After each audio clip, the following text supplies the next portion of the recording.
Hello বন্ধুরা, তোমরা সবাই কেমন আছো? আমি ভালো আছি। আমি বৈশাখী। তোমাদের সামনে আবার যেরকম বলেছিলাম আজকের একটা ভিডিও নিয়ে আসবো। আজকে আমার ছিল আবার একটা বসন্ত উৎসবের ইনভাইটেশন ছিল, আমাদের সমস্ত স্টুডেন্টদেরকে ওখানে ইনভাইট ছিল।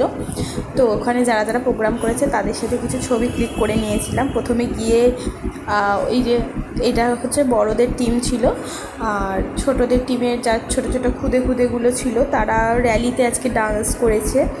হেঁটে হেঁটে অনেকটা দূর র্যালিতে গেছে। এরা খুব বড় ক্লান্ত হয়ে পড়েছে র্যালি থেকে এসে। আচ্ছা, তোমাদের সাথে শেয়ার করব এটা র্যালিতে যাওয়ার সময় এরা কীভাবে গেছে, কীভাবে মজা করেছে, সমস্ত কিছুই তোমাদের সাথে শেয়ার করব। তো সেগুলো দেখতে হলে তোমাদেরকে ভিডিওটা পুরো দেখতে হবে আর আমার সাথে থাকতে হবে। চলো। ভোর 5টা নাগাদ ঘুম থেকে উঠেই আগে নাচের জন্য রেডি হয়ে নিলাম। তো স্টুডেন্টরাও যাবে, তো আমি অ্যাজ এ টিচার হয়ে বসন্ত উৎসব উপলক্ষে আমাকেও তো সাজতে হয়, তাই জন্য রেডি হয়ে ওখানে গেলাম। অনুষ্ঠানের জায়গা ছিল পশ্চিম চকপাড়া। আজকে ওখান থেকে আমাদেরকে আমন্ত্রণ করেছিল, তো আমরা গেছিলাম। তো ওখানে যারা যারা এই অনুষ্ঠানটাকে আয়োজন করেছিল খুব সুন্দরভাবে সম্পূর্ণ করেছে। তো যথেষ্ট ভালো আয়োজন করা হয়েছিল। তো এই যে ছোট্ট ছোট্ট গোপাল ঠাকুর, তাদের একটা আলাদা আসনের ব্যবস্থা করা হয়েছে। গোপাল ঠাকুররা গেছিলেন আমাদের সাথে র্যালিতে, তো তাদের সামনে আবির রেখে সেই গোপাল ঠাকুরের আবিরে আমি রাঙিয়ে নিজেকে একটা সুন্দর একটা বাড়িতে এসে একটা রিলস বানিয়ে নিলাম ঝটপট করে। তো প্রোগ্রামের একটা ইয়েতে যাবো, তো একটা রিলস করবো না তা কি হয়। তারপরেই আমার স্টুডেন্টদের র্যালির কিছু মুহূর্ত ক্যাপচার করেছিলাম, সেগুলো তোমাদের সাথে শেয়ার করছি, দেখে নাও। তো ঠিক যেরকম আমি বলেছিলাম তোমাদেরকে আগের র্যালিতে, যেটা আমার বৈশাখী ডান্স একাডেমির র্যালি হয়েছিল, যে আমার প্রতিটা স্টুডেন্ট খুব ডিসিপ্লিন। এরা ক্লাসে দুষ্টুমি করতে পারে একটু, কিন্তু এই ছোট ছোট খুদেটাকে দেখো, এরা দেখেছো ঠিক লাইন কিন্তু এরা ঠিকঠাক মেনটেন করে। বড়রাও লাইন মেনটেন করতে হিমশিম খেয়ে যায়, কিন্তু এরা জানে ঠিক প্রপার লাইন কোনটাকে বলে, কার পিছনে কীভাবে দাঁড়াতে হবে। এরা এতটা ছোট হলেও এরা মেনটেনেন্স ব্যাপারটা এদের মধ্যে খুব সুন্দর পরিমাণে রয়েছে। হ্যাঁ, তো এগুলো দেখে ওদের অনেকটা আশা আছে ওদেরকে নিয়ে অনেকটা দূর এগানোর। জানি না কতদিন কীভাবে আমি এগাতে পারবো, এদেরকে নিয়ে কত দূর আগানো যাবে।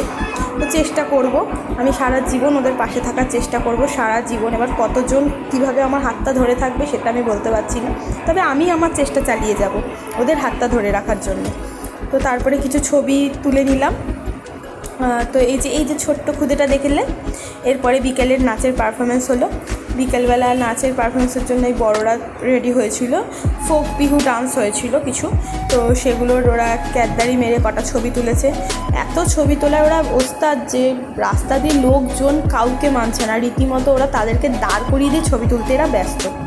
তো এই যে রূপসা এত ছবি তুলেছে যে কিছু বলার নেই, আমার পুরো গ্যালারি ভরিয়ে দিয়েছে। একে পালন করা ও চেষ্টা করছে, কিভাবে পালন করে ও প্র্যাকটিস করছে। তারপরে বড়রা মিলে এরা সব ছবি তুলে আমার গ্যালারি ভরিয়ে দিচ্ছে। তো ওদের সাথে আমি কয়েকটা ছবি তুললাম। তোলার পরে এই যে আমাদের এই পারফরমেন্সের আজকে ছোট্ট একখানা কোণে হয়েছিল। এর নাচের পারফরমেন্সগুলো দিতে পারলাম না, নেক্সট ভিডিওতে এদের সবার নাচের ভিডিওগুলো আমি দেবো।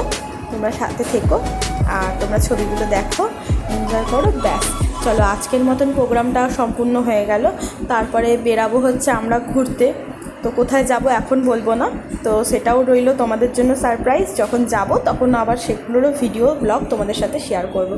চলো, tata, good night, see you, ভালো থেকো। আবার আসবো নতুন ব্লগ নিয়ে।